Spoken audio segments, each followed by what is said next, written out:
don't care anymore about things I used to know. It's much harder now. Satisfied with grandchildren. That would have had them by now if I really cared, but I'm not gonna lie, I cried about that shit. That shit, like, yeah, tears. I was. Make the yellow light, but it bruises my eyes. I wish I would prepare for the worst, but still be the first. I think I should make the yellow light, but it bruises my eyes. I wish I would prepare for the worst, but still be the first. I think I should.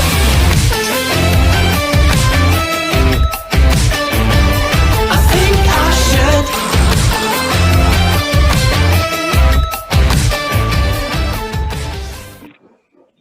Hi, everyone. I'm really excited to be here this evening. We have Christopher Patterson from Men Like Us. We are so excited with Sister Voices Speaking. We're just going to dive right on in. Hi, Chris. How are you? Hey, I'm doing all right. Thanks for having me. Thank you. Can you just tell me a little bit more about Men Like Us and maybe explain to the world what that is? So the Men Like Us podcast is a podcast made for men by men. It's a first of its kind podcast. It is largely men who identify as cishet, being very open and honest about their attraction to women in the trans community. There are experiences surrounding that. And then, it's also us helping to educate other men and, making ourselves as visible as possible to kind of normalize, men being attracted to women in this community. And then, by extension, normalizing healthy romantic relationships in this community. Now, you said cisgendered men who identify as heterosexual. Oh, cishet. I've never heard of that. Cishet. That's the very first time I've ever heard of that word. Okay, well, thank you. I'm sorry, go ahead. Cisgender identifies as male and in a male body, so they identify as male and heterosexual, but preference of a trans woman over a biological woman. Oh, wow. I don't think the trans has anything. Cishet is just heterosexual, period. Just like women. Got it. Yeah. You love beautiful women. You love femininity. Yes, that's what it is. So. Oh, got it. I understand now completely. Thanks for explaining. Where can we find your podcast? It's available on, I have a YouTube channel. I also do my podcast. I stream a lot of my episodes live. They're streamed on YouTube and Facebook, and they are posted to Apple Podcasts, Spotify, and pretty much all of your major podcasting platforms. Well, thank you. I want to say congratulations to you, and I wish you amazing success on your podcast and all of your amazing endeavors. So again, we are Voices Speaking. I'm Storm, and we have Raven MQ who's with us this evening. And again, we're going to dive right in. We're so excited to have a gentleman on board who we can converse with and get some insight. The community can get some insight. Our hats tip off to you being a man of color. I love your shirt. Can you showcase your shirt, please? You can see that. Black Trans Lives Matter. Thank you. I appreciate that. So I guess I'm telling on myself too as well. I don't always talk about this topic, but hello. So we're gonna dive right in. Chris, you stated that you publicly date trans women and you help to educate men. Tell me a little bit about what that education piece looks like. Let's hear how you help men. Do you help them come out dating trans? Do you help them feel comfortable to dating trans? What does that look like? So, it's kind of a two-piece combination with the podcast. Through the podcast, we are putting ourselves out there and helping men understand that there's nothing wrong with them. They're not weirdos. What they like is normal. You know, that they don't, because a lot of guys, they really kind of battle within themselves. They don't know what they are. And we're helping to fill in the gaps and we're providing conversation that helps stimulate growth. And we do a whole lot of, you know, trans one-on-one. We did an episode about HIV knowledge, you know, educating men about PrEP and, you know, what you have to consider. And we had an HIV educator on just a couple episodes back. Oh gosh, wow. You know, it is education on that front, and then also educating like, hey, this is what we've seen when we were out here, you know, women prefer this, or guys, you shouldn't be doing this, you should be doing that. But then it's also, you know, the second part of it really is our men's only Facebook group. So we have a men's only space where, you know, it really is a support group. So, you know, we had an incident, and this is a judgment-free zone. So guys can come in and ask questions that would make a trans woman's head turn because it was so ignorant. And, you know, we give space to those guys because they just don't know. That's great. And, you know, we help them. Okay, hey, well, just shouldn't be using those words, man. And actually think of it like this. And your priorities are wrong in this area, whatever else. Like, we just try to help each other grow. But, you know, there are guys who are single, just starting out and all this, don't have a lot of knowledge, all the way up to guys who have been married. They've been with their partners for 17 years, you know. So that is something that is different about this little group of men that we have, this community, is, you know, we are able to model off of, like, we're able to model what a healthy relationship looks like because we're seeing all these guys who are married do it and have been doing it for a while, and they share knowledge and wisdom as well. So, you know, it is definitely a support group. We help guys, you know, guys come in there, hey, man, I love my girlfriend. She's my queen, this, and this. And I'm ready to have that conversation with my mother. And if y'all don't know, in Black families, the mom is the head of the household, really. Yes. And the relationship between a Black mother and a Black son is kind of special, it's different. And, you know, a lot of us have freaked out about it once upon a time. And anywho, we all gave him encouragement. We shared tips like, hey, this is how it went for me. Make sure you stand on your shit when she challenges you on this point, like whatever else. And, you know, even after that, you know, post that he put out there and all the comments of support that were coming in to really push him to take that next step, I had a phone conversation with the guy. Wow. I talked to him. I talked to him before he had the conversation with his mom. He had the conversation, and I talked to him afterwards. And, you know, some of the times this fear that men have in their minds with all that stuff, you know, it can go good or it can go bad. It just depends on your family. But, you know, at the end of the day, there's somebody sitting there saying, hey, man, I got you. I support you. And I'm not going to belittle your fears or what you're going through. You are valid, and what you're going through is valid, and we're going to help you through this. So, you know, that's a whole lot of how we help. That is absolutely amazing. I wish we had that in the flip for trans women, because there's a lot of trans women who use some etiquette and information and resources. So that's a big plus. How did you get the courage to be public and want to go public about even liking trans, let alone dating? Actually, that part of my life didn't actually begin until I met somebody else who was open. So by chance, I met my friend Eric. He is my oldest transamorous friend. And I met him by happenstance on Tumblr back when that was cracking. And anyway, we started messaging, and we started playing video games together and having lots of conversation over PlayStation, and really like witnessing his relationship, which at that point was maybe about 4 years in.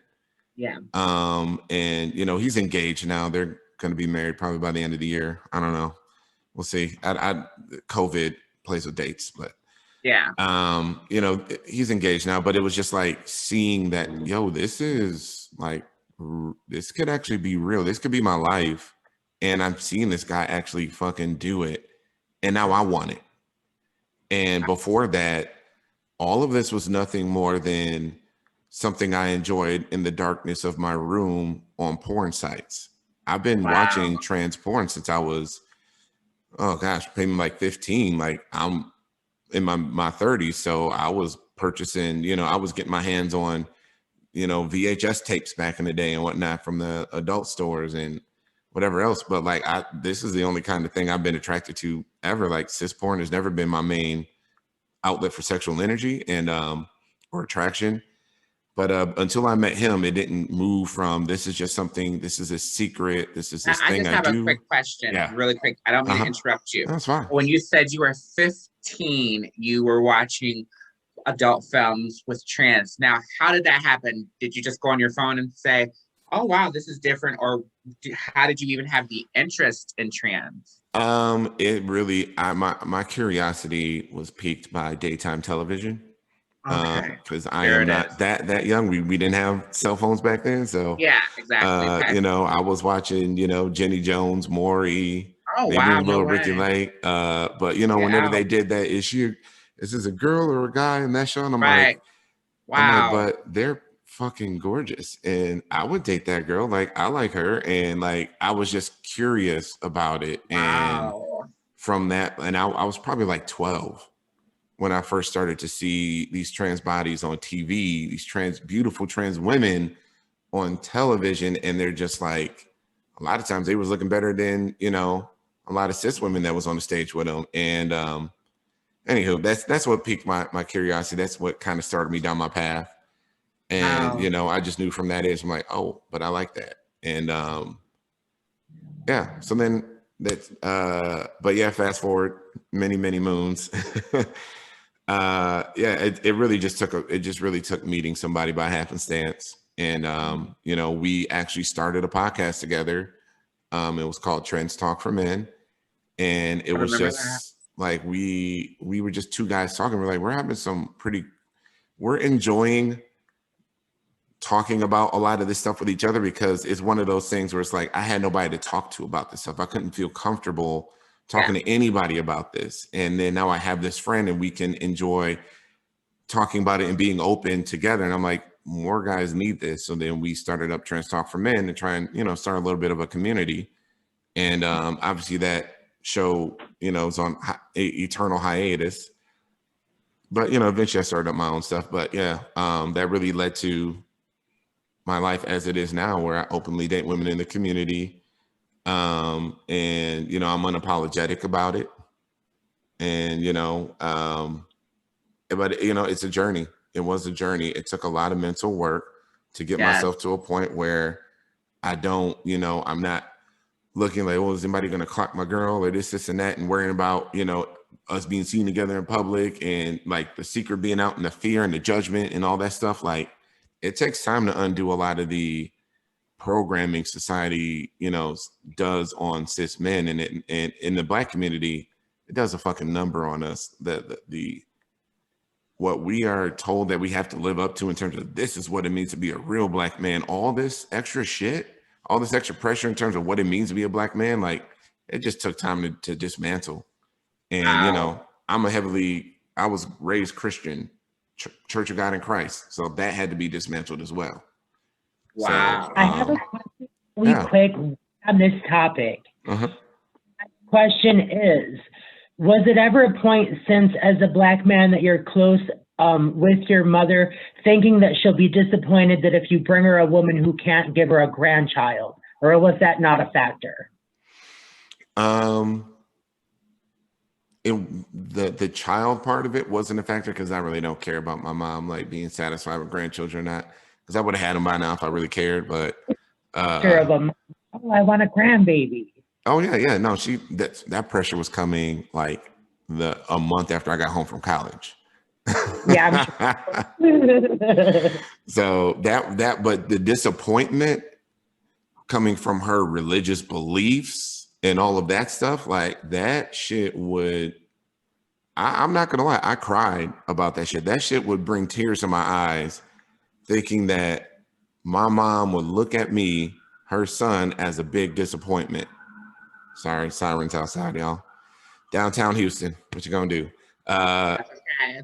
But yeah, I was really worried about the disappointment related to that once upon a time, and I was very it I was very hurt by just the thought that she would be disappointed in me after all that I've achieved, after everything that I've done. All of that's invalidated because I'm doing this thing that she sees as wrong, unnatural, whatever the fuck. So, What were some of the things that she said to you? oh yeah, so I did a whole stream episode on this detailing most of what she said, but Just I give would us a little say, quick synopsis. oh yeah, yeah. Well, I would just say one of the things that, well, first it was really she was embarrassed. She was like, "Oh my God, what's everybody else going to think? I can't believe this. Like, this is so embarrassing. Oh my God, this is so embarrassing." And Wow. she kind of jumped to an old like, well, those people are confused, they're crazy, there's this and this, Wow. mental health, whatever else. Like they're not really women, Chris. They're just confused. They're confused. And one of the things that cut the deepest during that conversation and that reaction was I don't know how we got to this, but it was just like, we need more good Black men in this community to help teach these young boys and not lead them astray. And you shouldn't be working with kids because you'll confuse them. These boys don't need to be confused by you. And I'm like, okay. And that was just like, okay, that was below the belt.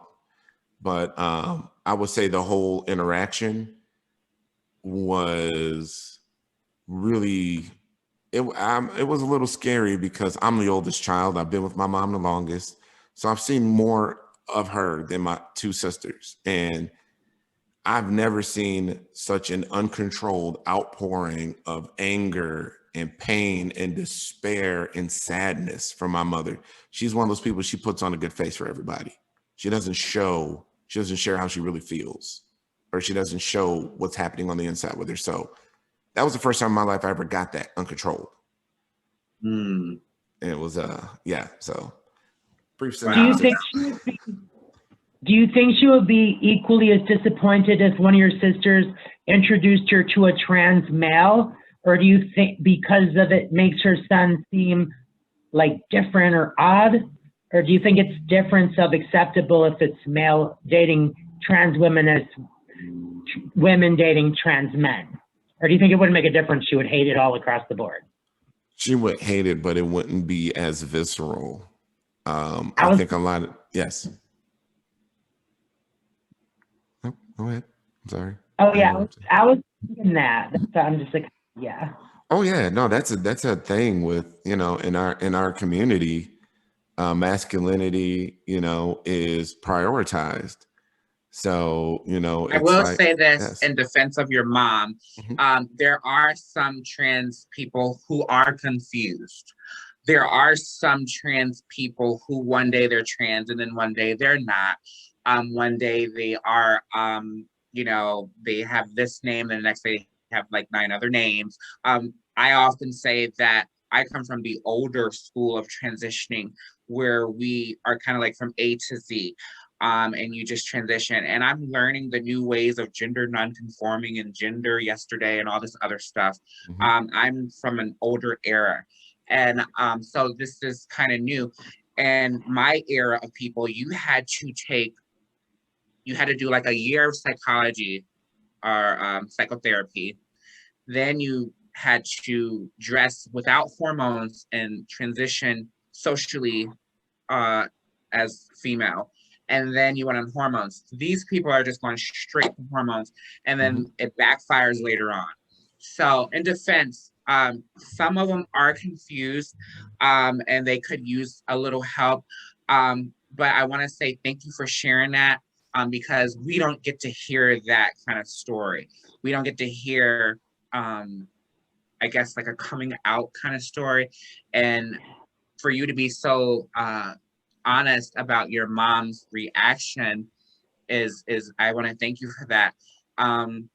But I also want to say I feel so bad because that must have had to like be like a bit of an anchor on you for a little while. Like, damn, my mom feels that way. No, it No? wasn't really. Really? But I Wow. was so prepared for it, and Wow. it was really like, no, it don't matter how you react. This is the reality of the situation. So, like, she's reacting. I'm just sitting there, just okay. Like, you can go all the way down the road, and what do you think your uncles will think of this, and all this other? I'm like, okay, that's fine. You go all through all that, but the reality of the situation. Sorry, the reality of the situation is this is what it is. Mhm. So, get it out, do what you got to do. But, Also in I'm not gonna defense of, lie, we didn't talk for like, I think it was a good like 4 months before we talked after that. oh wow, no way. Yeah, because I'm more of that, like, New Jack City, like, you either roll with us or we're gonna roll right over them. So it's just like, Oh wow. if you ain't rolling with it, it's cool. I don't need that negative energy in my life. And it's your decision. In my mind, you're the parent who doesn't want to accept or wants to stay on their bullshit. They're making a conscious decision to give up their child over their own bullshit. So what's more important, your religious beliefs or me? You tell me. And she made the right choice eventually. And to be honest, this whole coming out story, this demolished our relationship to the foundation. No more relationship. But the one that we've rebuilt since then is better than anything we ever had before. We relate to each other so much better now. That's And we great. Well, we, we hopefully, share a lot more. honesty. Yes, That it did is. take a to come to her because some people would just say nothing and omit their personal life, then just say, look, this is what it is, mom. So did she respect, wow, my son, I felt off put, but he told the truth. Right. Nah, she still is Or was holding out just, hope that it's not gonna I never last. heard that. I don't need to know about it.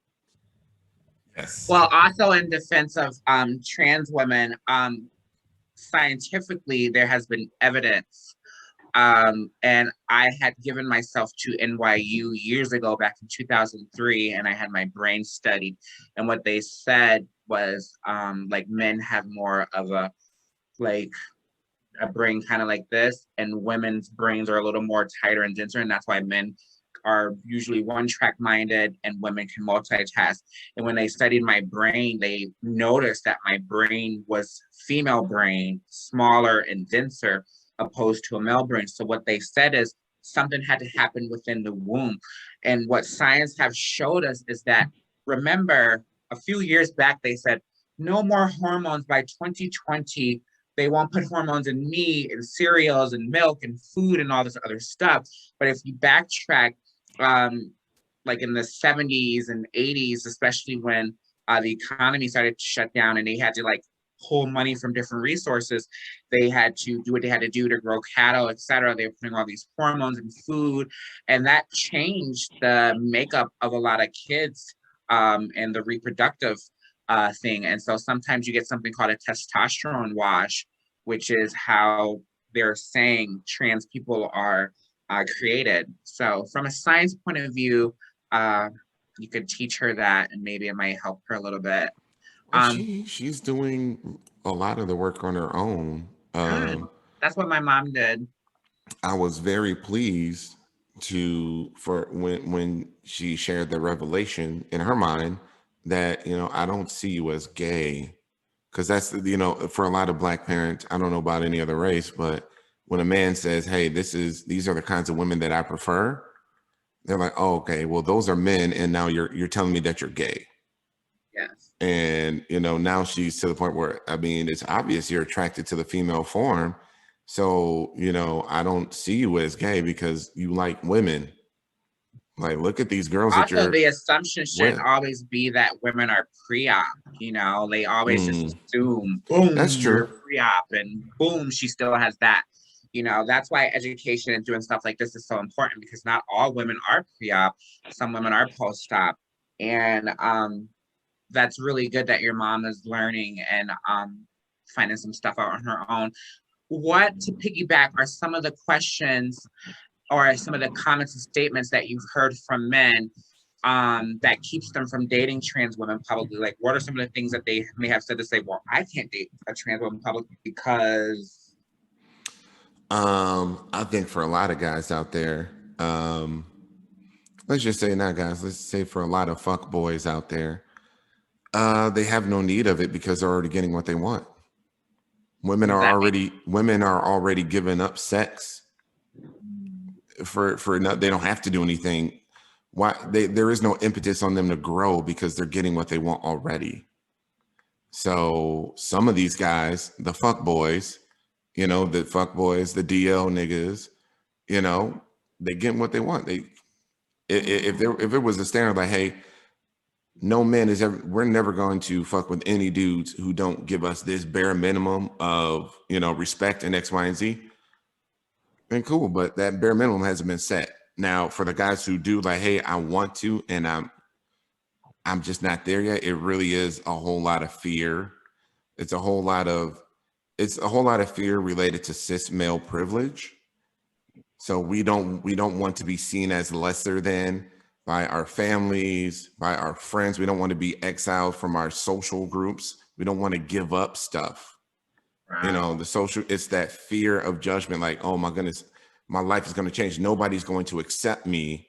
And I'm worried. And it's like, and that's the kind of fear that really drives a lot of these young dudes to kill women. Cause it's like, I can't let this secret get out because ain't nobody going to respect me no more if I'm, it's that fear. So What do you think the root cause of that fear is? oh Rejection? gosh. Nah, it's I mean, toxic masculinity at its finest. When you attach certain conditions to this is what makes me a man, then we have problems because when those conditions aren't fulfilled, now you're going to freak out. So, well, to be a man, I got to be hard and I only deal with cis women and this, and this, and I ain't messing with these, and I can't be caught out here like this. So, all of my homies in the gang are about to find out. All my homies in the trap about to find out. I can't have this. It's a lot of, and there's a lot of men who, in the way that a lot of Black men are raised, we do our young men a disservice by not giving them tools to reconcile a lot of their emotions and handle themselves emotionally, resolve conflict. So somebody pulls your man card saying, hey nigga, like you with this, what, somebody's going to pull your man card, or a cis woman might pull your man card and be like, you ain't a real man, you gay, you mess with them. A lot of times the tools that they got is violence because they don't know how to resolve conflict. They don't know how to handle that situation. Obviously, that is not me excusing that bullshit. But, I just think as a community, we really need to do a lot better with, equipping our young men with the tools they need to navigate this world in a way where violence is not their answer. And they're not clinging to this notion of, well, my manhood is this, and I need to hold on to this or else I have nothing because I'm not a man anymore. So I think that's a piece of it. Like sex education, do you think that trans education should be installed in schools? I mean, yes, I believe so, but I think it needs to go deeper and larger to the point where, because look, we know we send our kids to school, but most of what they're learning happens outside those walls. And on the cell phones. And on the cell phones as well. So, I think really changing things or changing hearts and minds, at this point, the trans population is so small compared to the larger American population. I think the only way you're really going to do it is through a lot of media and maybe some speaking engagements here and there. But it's just like, there was a point in time where like everybody knows one gay person at the job or one gay person that's their neighbor or whatever else, but there's not enough trans people where, oh yeah, I know Sheila down the street. Like, yeah, that's my neighbor. Or I grew up with such as like, we don't have that yet. So that market penetration where people can really humanize this population, it's not completely there. And I think one of the ways that we can combat that is really through telling stories that humanize the population. Yeah. I mean, Pose was really great, and not because it's a trans show, it's just a good fucking show. Yeah. And it really does humanize the trans experience for a lot of Americans. I didn't even know ballroom existed. until I saw Pose. Really? I know what. Wow. What the fuck do I know about ballroom? I'm from Wisconsin. We ain't got ballroom in Milwaukee, Wisconsin. At least we didn't in the 90s. Maybe we did. I don't know. But it was just like, I didn't even know that was a thing. And so if me as a guy in this space didn't even know about ballroom like that, the rest of America really don't know. Right. Mm-hmm. Do you think that this community of trans have created a climate that makes it hard for men to go public with trans women? I don't think that they have made it hard for us to live in our truth. I think that there are individuals in this community who make it hard for men to continue to live in their truth. Because coming out, and that's you do that. But, you know, it's the, oh, well, wait, you're open about this? Well, I don't like men that like trans women because, you know, you're gay.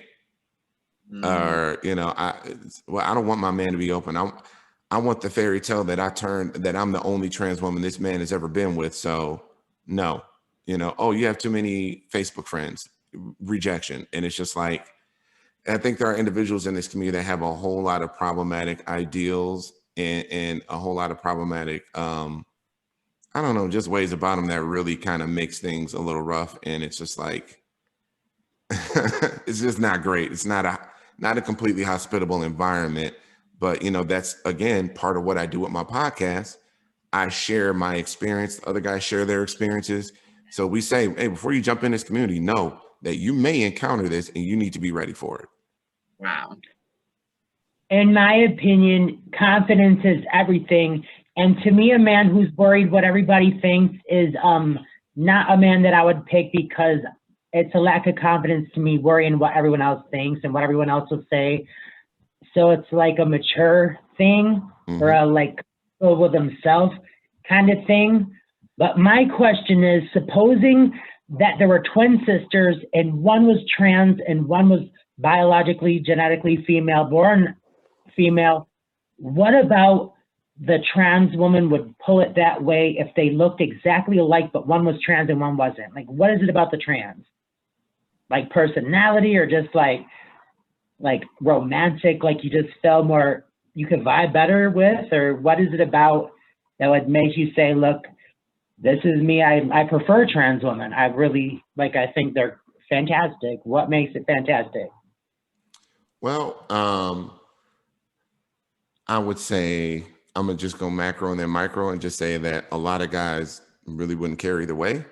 There are a lot of men, including myself in this space, who, you know, we have sex with cis women still. There are some men that are like, I will only do trans only. But I will say, for me, if I were to choose the trans woman to, and we're speaking about like dating, right? Like partnership? Yeah. Or we're just like talking about romantic sex? attraction, like that you're attracted to her more than friends. Okay, so you're talking about partnership, not just sex. Just being clear. Oh no, like dating, like suppose you saw two twin sisters, one was trans, one was to be trans, you probably would pick the trans one over the other one. So what is it about that feels more like warm or comfortable or attractive or alluring? Well, you know, assuming both of them have the exact same personality and they are literally like one for one the same person. Yes, this is well, that the only difference is that they're trans. Personality, Okay. everything. So it's just two clones. One is trans and Yeah. one isn't. I would say for me specifically, and I can only speak for myself, for me specifically, I know, and I've been very clear about this on my broadcast. I identify as a cis heterosexual male and with a genital preference, with a specific genital preference. So now with that preference, matter post-op or pre-op, or doesn't it concern you? Well, I have I have done post-op. I've had a girlfriend who was post-op, and you know, I definitely wouldn't choose to go that route again in the future. myself, but you know, there are, again, guys out there who don't care either way.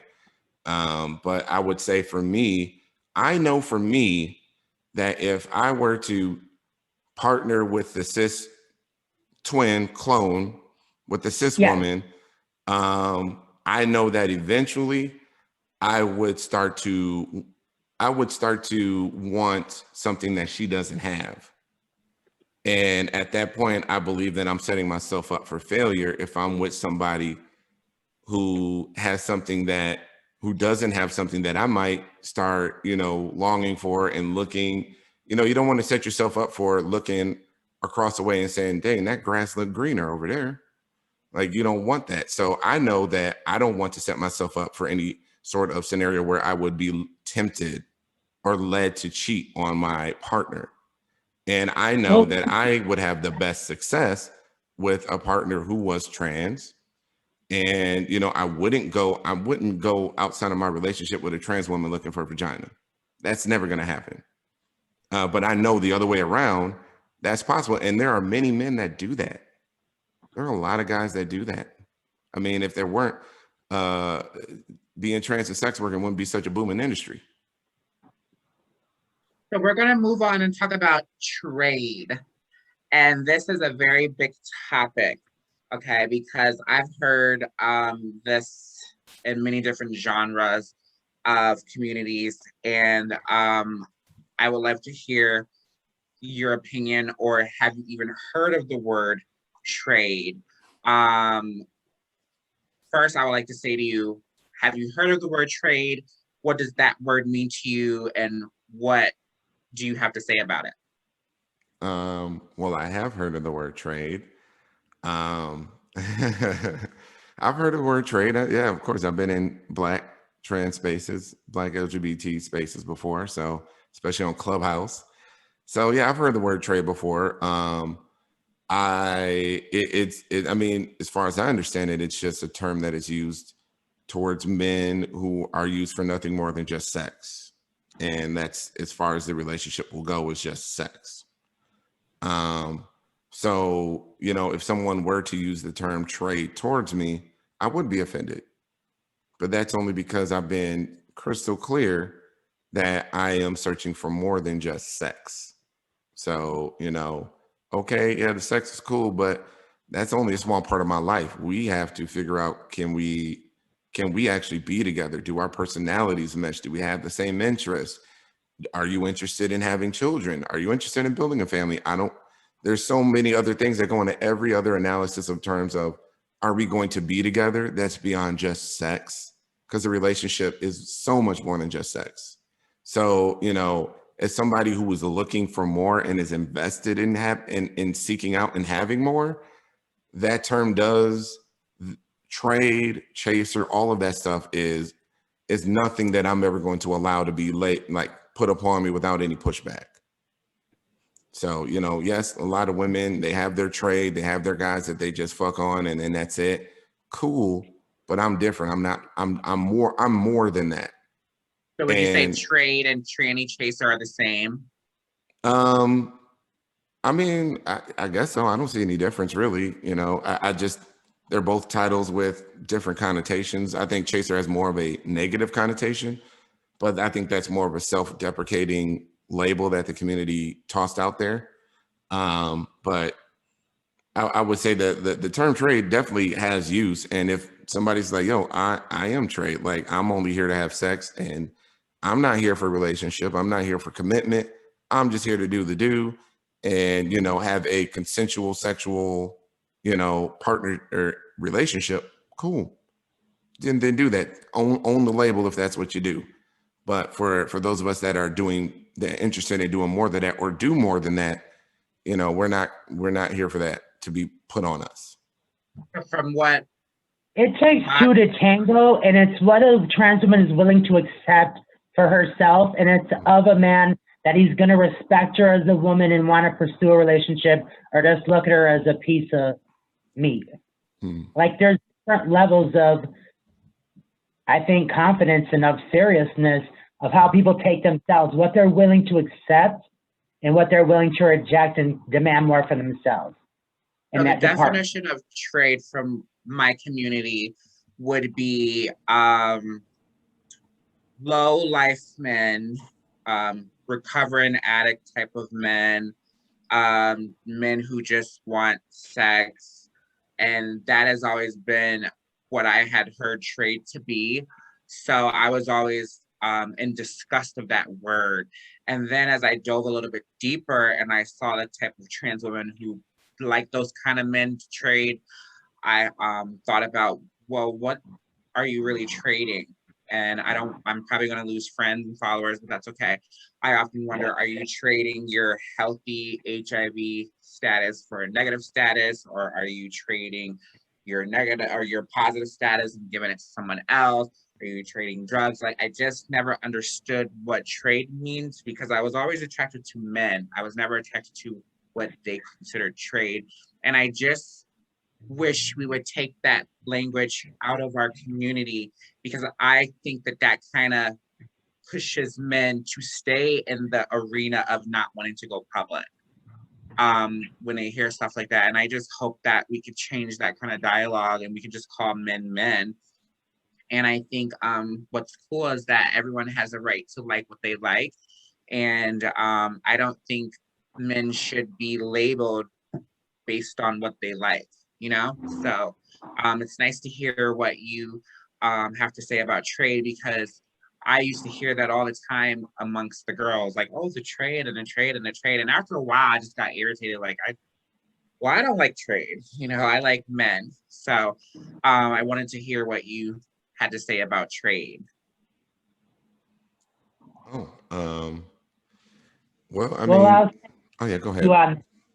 As a trans woman, I feel that trade involves like a double life or a secrecy kind of thing. And I wouldn't go for that because I'll think that I'll be on the back burner and that they'll have a double life. Oh, let's be secretive because I don't want my girl to find out, or I want my family to think this. Like, to me, that's the indication of a personality who is used to being a liar or who's used to lying a lot, or else they wouldn't always like tell this to one person and dip in the cookie jar and be secretive. Like, to me, that's just a lower vibrational of a man that he lies a lot and is comfortable telling lies. Ooh, don't tell nobody. Like, if you are embarrassed to be doing it, don't do it. If it's that embarrassing, why are you, doing it to yourself, Yeah, a lot of those guys are DL. So, and the problem with all that is involved lying and secrecy. I think a person that's developed and evolved will have the confidence to tell the truth and not like lie all the time. Oh, I just hung out with her. Like, no, tell the truth. Like, why do you have to lie to everybody all the time? It can't be healthy. No, it is not healthy. But again, they're still getting what they want. Nobody's asking more of them, for a lot of them. But it would take vibrational trans woman to accept that kind of situation. That yes, I'm a secret. I'm gonna secretly know that he would deal with me late at night or secretly in the. Like, to me, a woman that would accept that doesn't respect herself as much as one that would say, no, not quite. You're going to take me serious as a regular smuggler. You would a regular smuggler woman, or else bye-bye. There's plenty of guys in the neighborhood who would think I'm pretty. Here's the next guy type of thing. So it takes two to tango is what I'm saying. A woman looking for trade must not think as much of herself that she's willing to be somebody's dirty little secret. Right or wrong? Or do you think it's just like a different preference? Not sure. But should in terms of the secrecy be of it. decriminalized? We're going to move on. Should sex work be decriminalized? Yes. You think so? Okay. Absolutely. I think not. I think that sex work should be criminalized.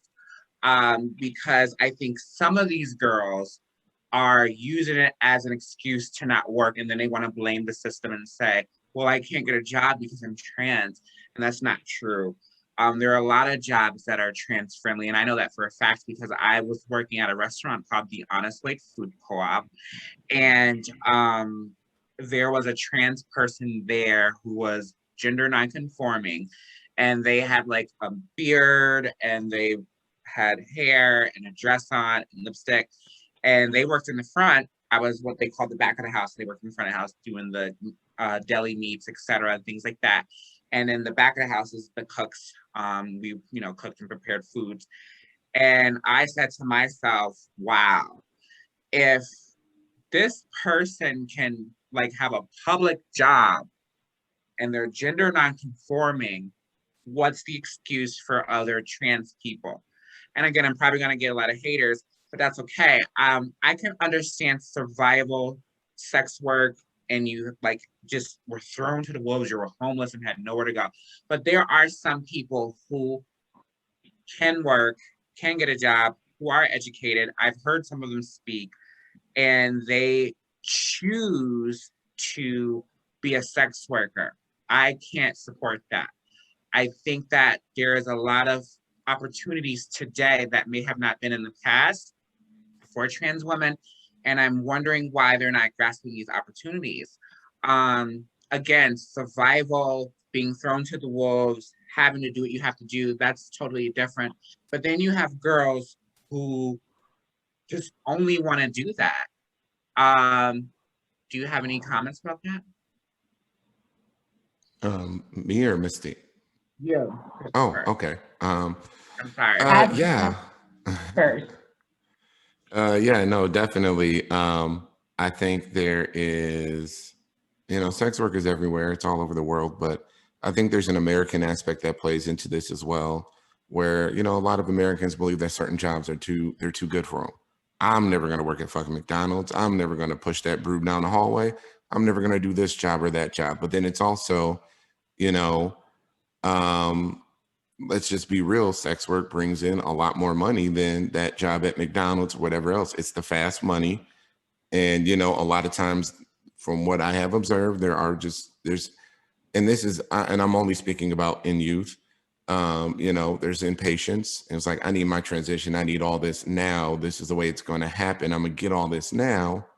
And, but then there's a third component of it as well, where, and this is just from stories that people have told me, there are some quote unquote mothers in this community that, or people in this community, oh, you're newly trans, girl, get out there and sell your asshole so you can get this money for these surgeries. You looking terrible right now.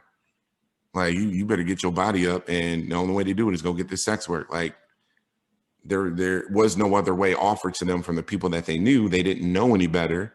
But then, lastly, something that you touched on was the opportunities.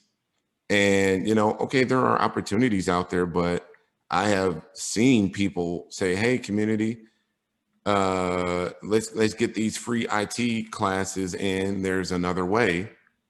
And they get shit on by, well, you're being anti-sex worker. You're not being supportive of sex workers. And it's like the support of sex workers is like top priority, to the point where people are saying, hey, why don't we get these IT classes going? Why don't we get some people doing this? Why don't we get some people doing that? Well, you're shaming sex workers. You're being anti-sex work. And it's just like, anybody that offers a new idea a lot of times gets shouted down by a lot of other members of their own community. At least that's what I have seen on social and through my friends' experiences and all that stuff. But, I have lived none of this firsthand. Everything I know is from what people tell me. Talk to a lot of folks.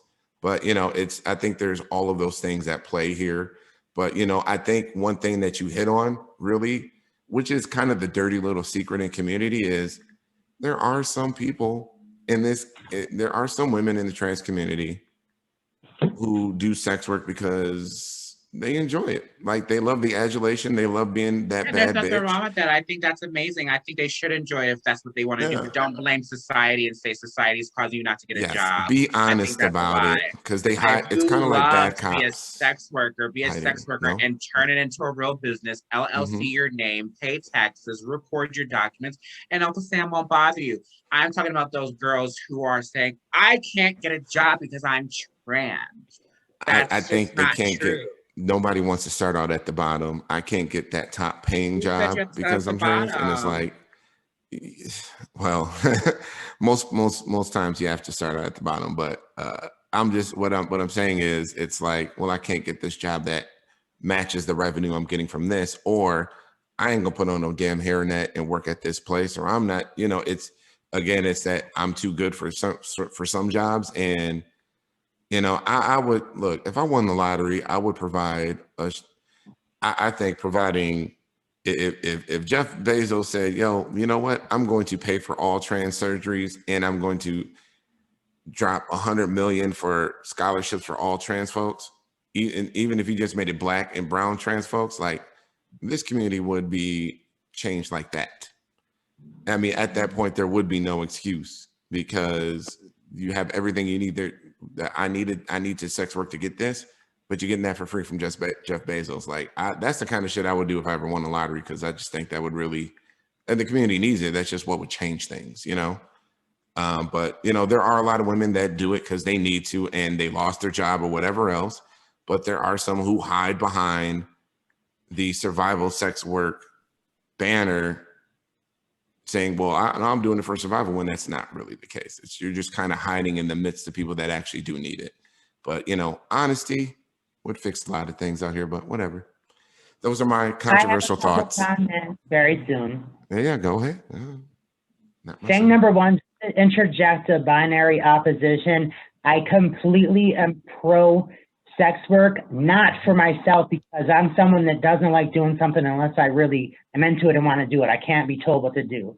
But sex work, trans or regular woman, like I feel like it should be a right, because who is Uncle Sam to get into people's bedrooms and say you cannot accept anything, or you're a prostitute. Like if this man buys this for you, you're a prostitute.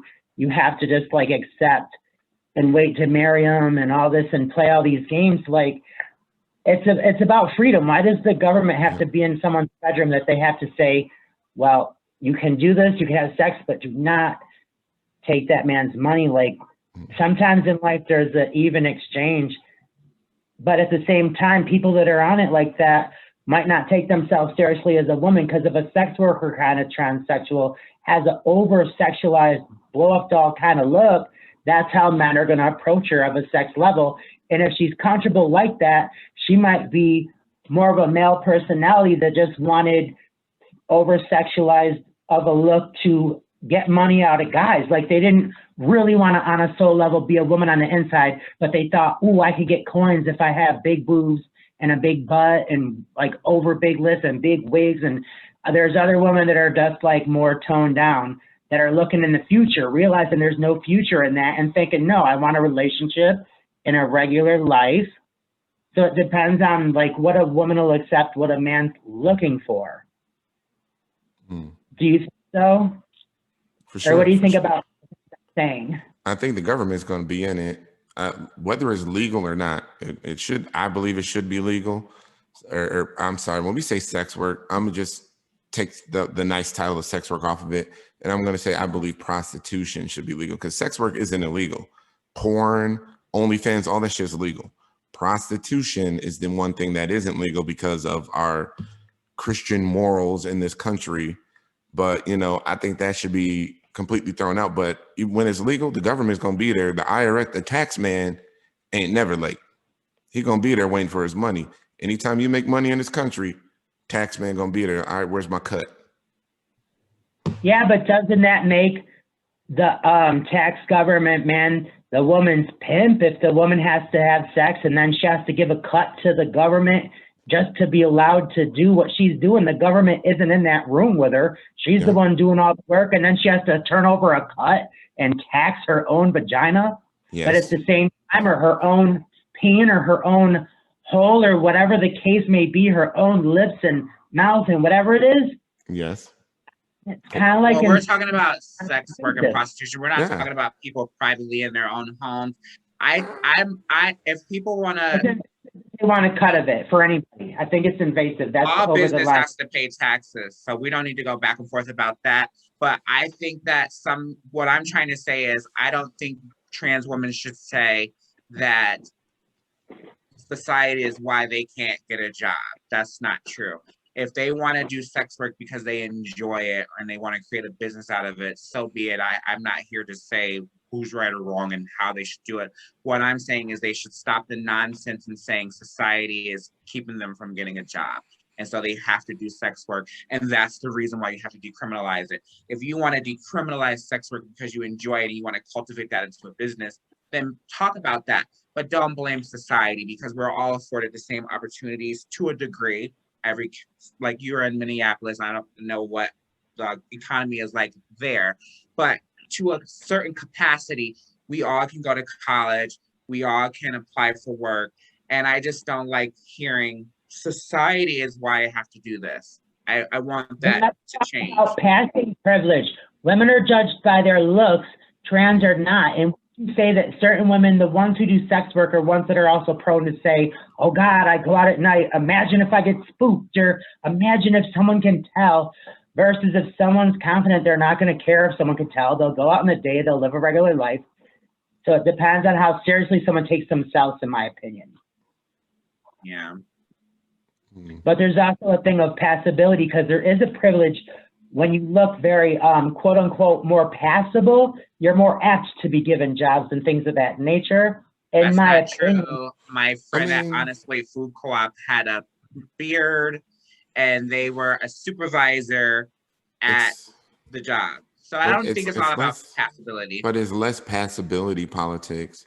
It's less passability and more the rule of law for beautiful people. Beautiful people have an easier time at getting employment. Beautiful people get treated better. That's just, for some reason, still not some reason, but that's just what it is in society at this point. So passing does play into that, but there are people that pass for folks that aren't so beautiful. I'm gonna just say that. And I think it really is like, oh wow, she's pretty, or she's the respectable version of this. It's the respectability politics as well. Oh, this is, it's like being a respectable black man instead of just a regular black man. You're the respectable version of trans. I will hire you. And, look, you can't, there's nothing we can do in this moment to stamp out all chances of discrimination at every single Foot Locker location. There will be a shift manager, there will be a hiring manager that will discriminate against you. But the Arby's across the street or the Gap down the way may pick you up. Like it's like nobody, well, you gotta, I don't know. I'm just saying, I think that, there is discrimination out there and you can't stop it because there are people that make dumb decisions. Obviously it's not a corporate decision, but, I would say to a lot of girls that are educated, that are looking at what I can do in my life, like get in college, because a lot of these corporations will love to have a trans person on their docket just for the sake of diversity. I honestly think it's the gift of gab. Also, I think it's not necessarily about passability or even being beautiful, which that could aid. I think if you have the gift of gab and you have some backing, like how I do, I speak like I know what I'm talking about. Sometimes I don't, but having the gift of gab will get you through a door. You know what I mean? And I think that's great. Any final thoughts or words of advice for the community? For me? For the community as a whole? I would say, everyone has their journey. And I think we all need to understand that everyone's journey is valid and that everyone needs support. So, men support women, women support men, and see each other's journeys as valid. Our journeys are different. Trans women have way more to deal with than guys, but that doesn't mean whatever the hell we're dealing with is completely invalid. So, right. I would just say we all need to support each other a lot more, have a lot more grace with each other. Yeah. And, that's my message to everybody. I think we'd be in a better space. And my advice is for people to tell the truth of who they are. If you're trans, don't be like trying to fool people and pretend that you're not, and then at the last minute spring on them. And on the opposite end, don't be a man who's lying to everybody and saying, oh, like I wouldn't fool with a trans woman, but that's their preference. Live your truth, be about who you really are, and you'll be a more free personality, I feel. Live your truth is my advice to the community. And have more fun. I always say have more fun. Thank you, Chris. It was so nice to meet you. Now, what is your YouTube name? Is it Men Like Us? Yeah, you can search Men Like Us podcast on YouTube, Facebook, Instagram. all the podcasting platforms. You'll find me there, Men Like Us Podcast. For any men who are listening who would like to join the Men's Only support group, you can search Men Like Us Tribe on Facebook. It's the Men Like Us Tribe. You should develop a masterclass and get more. I would love to help bring more men your way. Some of the men that I know could benefit and come your way. You know, you asked me what can trans women do to help, and that's really it. Is, you know, get videos from my podcast or get links from my podcast and put it in front of a lot of the men that you know, because I don't know the trade in the street. They're still DL. I can't find them, but they're in your inboxes. These are the men that you're inviting into your homes. Help them grow and share this product with them, and help them get some education. So that maybe, you know, we can move a lot more men in the right direction. Thank you for that. That's what they can do to help. Thank you for that. And it'll probably help the BLM movement better. Like, I just want to throw this out. It was hard for me to support the Black Lives Matter movement because Black men in particular had been so harsh towards me, especially in the past, like just the way they treated me and not being visible with me, not supporting me. It really was hard for me to support that movement. But I think having this kind of talk and this kind of dialogue brings us close together, and that will help the civil movement of people of color be much, much better. I think so. So thank you, Christopher. Appreciate you. Yeah, thanks for having me on. Thank Thanks, you. Chris. Nice meeting you. Mm-hmm.